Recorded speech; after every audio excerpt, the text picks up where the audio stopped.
All right, folks, coming back home, if I didn't know better, I'd say there's no common sense left in America.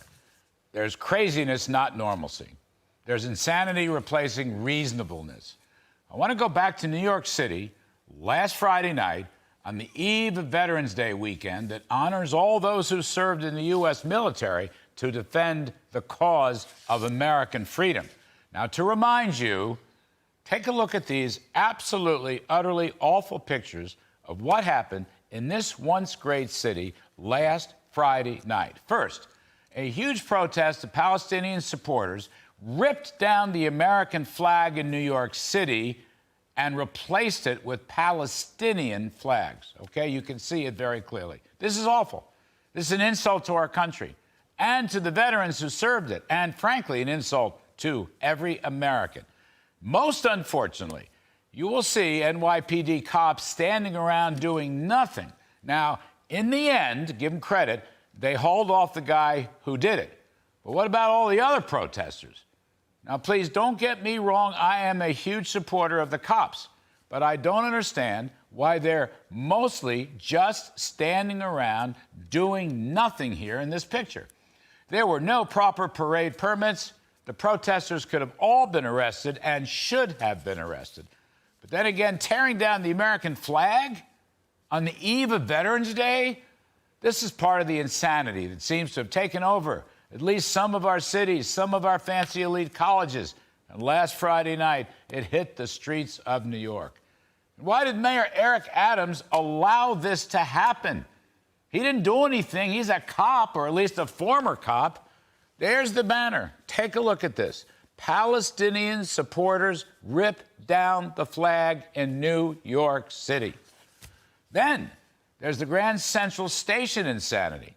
Let me read the banner on TikTok, no less. TikTok, the Chinese social media.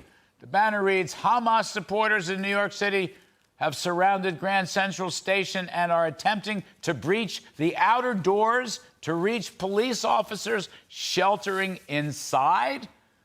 Police officers sheltering inside? I don't get it. The police are supposed to keep law and order outside. Again, I want to say, I love the cops. Almost every time I see a police officer on the street or out in front of our Fox building here, I go up to them. I thank them for their service. So it breaks my heart that on Veterans Weekend, or any other time for that matter, they couldn't keep the order with crazy people tearing down American flags or closing Grand Central Station. Where were the arrests?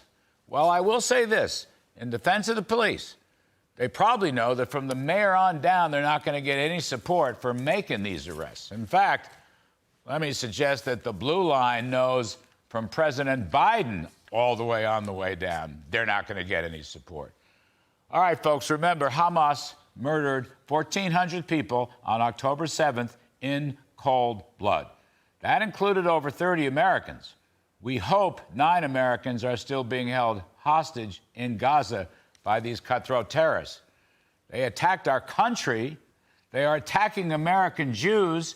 They are attacking Israeli Jews and Jews from other nations as well. Now, back to New York City and places around the country, this is the worst period of anti-Semitism since the Nazi era of the Holocaust. President Biden, listen to this. President Biden sets up an interagency group inside the White House to do what? To investigate Islamophobia? Huh? Really? Where's the National Commission of honorable and wise men and women to investigate anti-Semitism? What happened to that, Mr. Biden? Where is your response? When do we say enough? When do we say this is America? When do we restore law and order? When do we restore common sense? Where are the adults in the room?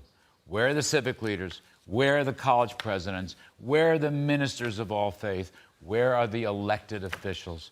Who is going to restore the moral difference between right and wrong, between democracy and tyranny, between murder and safety? Somebody's got to do it soon, because we are running out of time. The insanity is growing, the common sense is shrinking, and that, folks, is a very bad place for a great country like America to be. And that's my thought.